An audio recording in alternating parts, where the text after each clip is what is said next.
recently shared a protest photo from the current events taking place in Portland.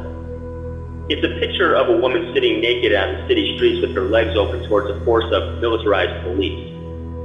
The responses to this photo have been very interesting. They range from sadness to laughter to anger, confusion, and even to love. These reactions cross all social constructs, including race, gender, political ideology, and so on. For me, it's a very powerful symbol of resistance.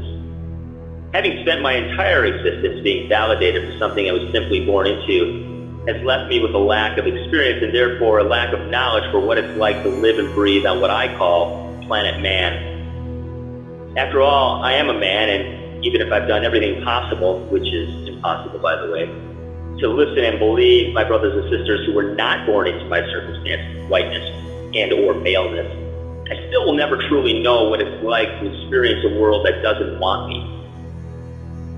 When I asked my wife her thoughts about the photo, she said it displays vulnerability. For me, this is powerful in the face of brute force. My wife has the highest IQ I've ever encountered when it comes to living. Her response is where I'll begin. What's going on? Marvin Gaye asked this question nearly 50 years ago. Well, let's look at this question as much as one can in a short video. What's going on is what's always been going on, a deep belief in our circumstances. This deep belief in our story tends to leave out the stories of those we're not familiar with.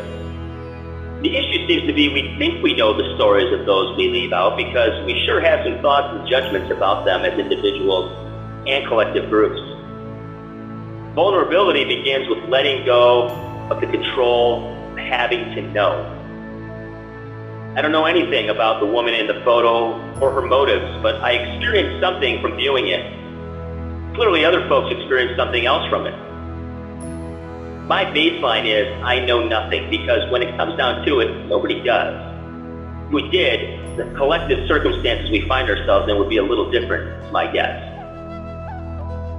When I say I know nothing, speaking about the big questions. We all have big questions, life, God, meaning, purpose, and so on. But because of our random circumstances at birth, race, gender, nationality, parents, socioeconomic status, we address these questions differently. In many cases, we address them with a confidence that is built upon a story we gravitate towards. Part of our control issues come from not being able to be vulnerable enough to be wrong, unpopular, laughed at, or whatever label we try to avoid consciously or subconsciously. This photo is up to interpretation, but being aware of where our interpretations are rooted can make all the difference. I was born a white man in the United States.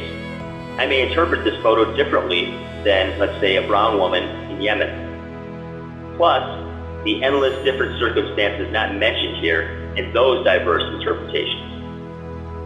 The picture is just that, a picture. When we take our circumstances and subsequent languages and lay them over the picture like a slide that has all our meanings and purposes labeled upon it, well, we get something else. In other words, we create another reality over the one before us. This reality is our interpretations of the realities set before us. Is one more real than the other? Is there a difference between the two? I truly don't know.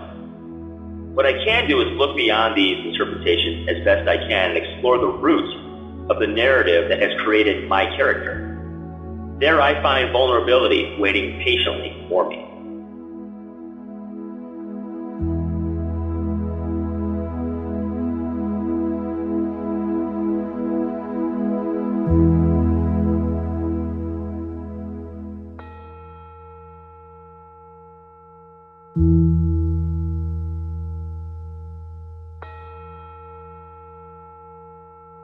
you